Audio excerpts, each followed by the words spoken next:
Bonjour à tous, donc bienvenue dans cette année de DU. Le DU est composé donc de 8 heures d'enseignement par semaine, avec 2 heures en option, donc 8 heures d'enseignement de langue et 2 heures de civilisation arabo-islamique en option, mais qui sont obligatoires pour les étudiants inscrits en double cursus. Alors, ces 8 heures sont donc enseignées par l'équipe d'enseignants ici présente, et donc nous allons commencer. Chacun va se présenter parmi vous. Ahmed. Bonjour, bienvenue et on vous souhaite une bonne rentrée dans cette année de DU. Je m'appelle Ahmad Dakkak, Ahmad Dakkak en arabe. Il faudra dès maintenant s'habituer à bien prononcer les sons de l'alphabet, des lettres arabes. Je vais vous enseigner le cours intitulé Compréhension, expression. Dans ce cours, on a 1h30 par semaine et le cours est organisé en 2 groupes. Dans ce cours, on va travailler dès le départ d'abord l'acquisition de systèmes graphiques arabes avec les autres enseignants. Et puis, une fois qu'on a terminé cette phase, nous allons commencer à travailler tout ce qui est texte dans mon cours, dans la compréhension et l'expression. Et vous allez voir qu'on va commencer par les lettres d'abord, et puis vous allez commencer à pouvoir comprendre, s'exprimer à l'écrit avec moi en arabe. Et ça va au même niveau pour les cours de l'expression orale. Au bout de quelques semaines, au début de l'année, vous allez pouvoir communiquer en arabe, l'arabe standard qu'on va vous enseigner. Je voudrais juste dire un mot sur l'organisation des cours. Comme on vient de le savoir, on va faire mon cours à moi en 2 groupes, par exemple. Il faudra savoir que les bilicences et les master MAM sont prioritaires pour les choix de groupe. Donc chaque année, on procède de cette façon. On laisse d'abord inscrire les bilicences et les master MAM pour les groupes qui leur convient pour une raison d'organisation interne, parce que ces étudiants sont obligés de suivre des cours d'histoire, etc., dans notre université. Et c'est pour ça qu'on les donne la priorité. Et puis, on laisse les DU s'inscrire pour choisir les groupes qui leur conviennent. Je laisse la parole maintenant à ma collègue, Mana. Tfadali. Bonjour à toutes et à tous, je suis Manar Elkak, je suis très heureuse de vous accompagner cette année dans votre année d'initiation à la langue arabe. Mon cours est intitulé Vocabulaire fondamental, texte et exercice qui correspond à l'expression orale, c'est-à-dire au volet pratique de votre apprentissage. Il est divisé en 2 parties, des travaux pratiques qui se déroulent en laboratoire de langue et des travaux dirigés qui se déroulent dans une salle de classe. Donc les travaux dirigés vont être basés sur le manuel d'arabe moderne de Luc Willy de Vels. Et donc ce cours, cet ED, est conçu comme un seul bloc, bien que vous allez apercevoir que sur la brochure, il est composé de 1h30 et 1 heure, mais il est conçu comme un seul bloc. Et donc, c'est le TD. Il y a le système du contrôle continu dont on parlera lorsqu'on débute les cours. Je vous souhaite à toutes et à tous une bonne rentrée. Merci. Merci Manar. Voilà. Et donc moi je suis Lucie Sangiroteo, donc j'enseigne la grammaire, l'entraînement à l'écrit et la compréhension et l'expression écrite, donc à Ahmed Dakkak.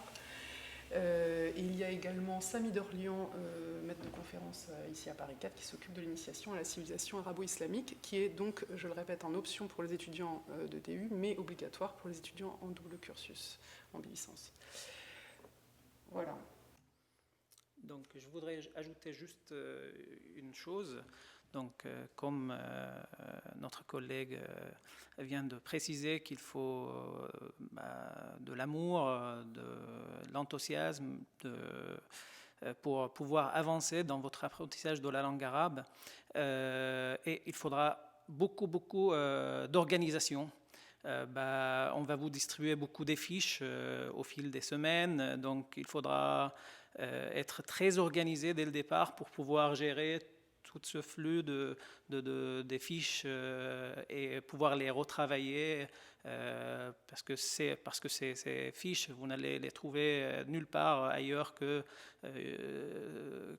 données par votre enseignant. Donc, essayez de s'organiser dès le départ, à chacun sa manière de s'organiser, un classeur, etc.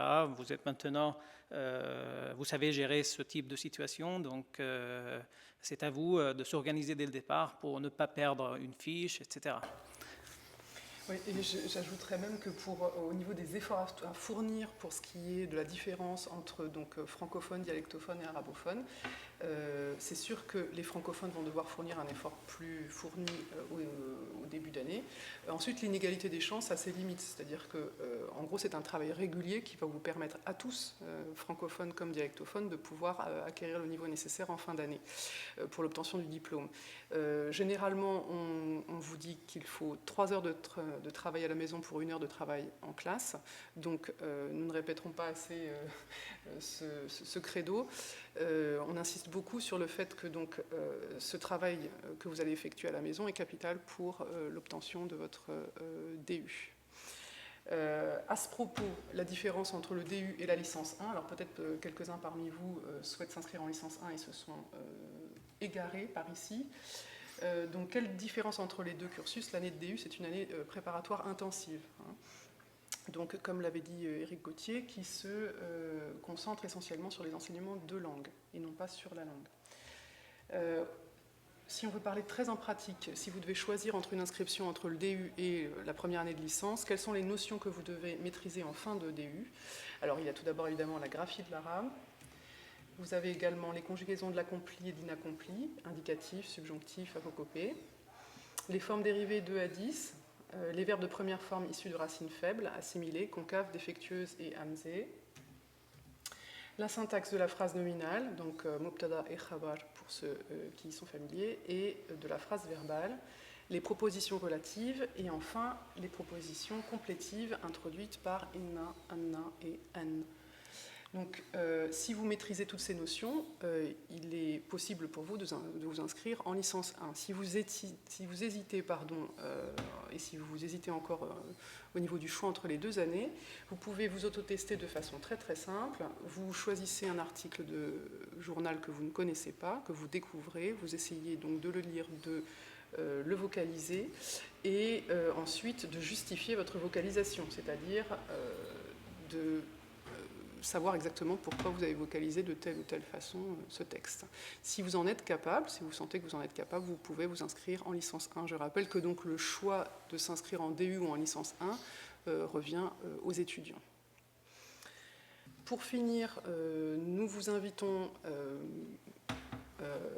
fortement à lire en détail la brochure qui vous est distribuée ou que vous pouvez trouver en ligne. Donc cette brochure va vous donner tous les détails sur donc, à la fois les enseignements prodigués et les passerelles, enfin toutes les questions administratives mais également pédagogiques nécessaires à la pré-rentrée. Donc cette brochure d'une dizaine de pages, vous devez la lire très attentivement et vous y trouverez la plupart de vos réponses. Si certaines questions restent sans réponse, vous pouvez communiquer avec le secrétariat de l'UFR ou avec la responsable administrative de l'UFR, Madame Claire Jean, dont les coordonnées se trouvent dans cette brochure. Voilà, je ne sais pas si vous voulez rajouter quelque chose, Ahmed ou Manar. Non, c'est bon. Ok, bon, bah, il nous reste à vous souhaiter une bonne rentrée. Bon courage à tous. Voilà, et à très bientôt. Très bien.